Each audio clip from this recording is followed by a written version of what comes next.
राम राम जी। आज की हमारी कथा है मंगलवार व्रत कथा। तो चलिए हम कथा का प्रारंभ करते हैं। ऋषि नगर में केशवदत्त ब्राह्मण अपनी पत्नी अंजलि के साथ रहता था।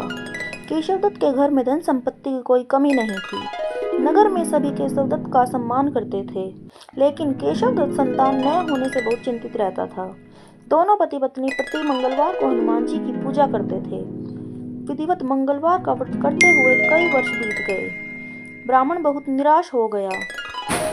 विधिवत मंगलवार का व्रत करते हुए कई वर्ष बीत गए। ब्राह्मण बहुत निराश हो गया, लेकिन उसने व्रत करना नहीं छोड़ा। कुछ दिनों के बाद केशवदत्त हनुमान जी की पूजा करने के लिए जंगल में चला गया। उसकी पत्नी अंजलि घर में रहकर मंगलवार को व्रत करने लगी। दोनों पति पत्नी पुत्र प्राप्ति के लिए मंगलवार का विधिवत व्रत करने लगे। अंजलि ने अगले मंगलवार को व्रत किया, लेकिन किसी कारणवश उस दिन अंजलि हनुमान जी को भोग नहीं लगा सकी और उस दिन वह सूर्यास्त के बाद भूखी ही सो गई। अगले मंगलवार को हनुमान जी को भोग लगाए बिना उसने भोजन नहीं करने का प्रण कर लिया। 6 दिन तक अंजलि भूखी प्यासी रही। 7वें दिन मंगलवार को अंजलि ने हनुमान जी की पूजा की, लेकिन तभी भूख प्यास के कारण अंजलि बेहोश हो गई। हनुमान जी ने उसे स्वप्न में दर्शन देते हुए कहा, उठो पुत्री, मैं तुम्हारी पूजा पाठ से बहुत प्रसन्न हूँ। तुम्हें सुंदर और सुयोग्य पुत्र होने का वर देता हूँ।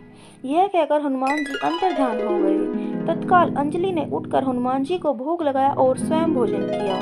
हनुमान जी की अनुकंपा से अंजलि ने एक सुंदर शिशु को जन्म दिया। मंगलवार को जन्म लेने के कारण उस बच्चे का नाम मंगल प्रसाद रखा गया। कुछ दिनों बाद अंजलि का पति केशवदत्त भी घर लौट आया। उसने मंगल को देखा तो अंजलि से पूछा, यह सुंदर बच्चा किसका है? अंजलि ने खुश होते हुए हनुमान जी के दर्शन देने और पुत्र प्राप्त होने का वरदान देने की सारी कथा सुना दी, लेकिन केशवदत्त को उसकी बातों पर विश्वास नहीं हुआ। उसके मन में पता नहीं कैसे यह कलुषित विचार आ गया कि अंजलि ने उसके साथ विश्वासघात किया है। अपने पापों को छिपाने के लिए अंजलि झूठ बोल रही है। केशवदत्त ने उस बच्चे को मार डालने की योजना बनाई। एक दिन केशवदत्त स्नान करने के लिए कुएं पर गया।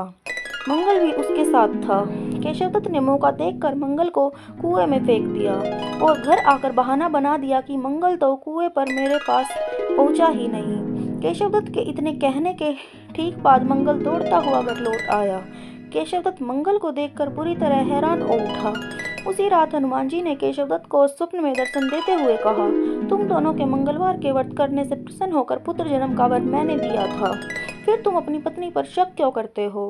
उसी समय केशवदत्त ने अंजलि को जगाकर उससे क्षमा मांगते हुए स्वप्न में हनुमान जी के दर्शन देने की सारी कहानी सुनाई। केशवदत्त ने अपने बेटे को हृदय से लगाकर बहुत प्यार किया। उस दिन के बाद सभी आनंद पूर्वक रहने लगे। मंगलवार का विधिवत व्रत करने से केशवदत्त और उसके सभी कष्ट दूर हो गए। इस तरह जो स्त्री पुरुष विधिवत मंगलवार का व्रत करके व्रत कथा सुनते हैं, हनुमान जी उनके सभी कष्ट दूर करके घर में धन संपत्ति का भंडार भर देते हैं। शरीर के सभी रक्त विकार के रोग मुक्त हो जाते हैं। बोलो बजरंगबली की जय।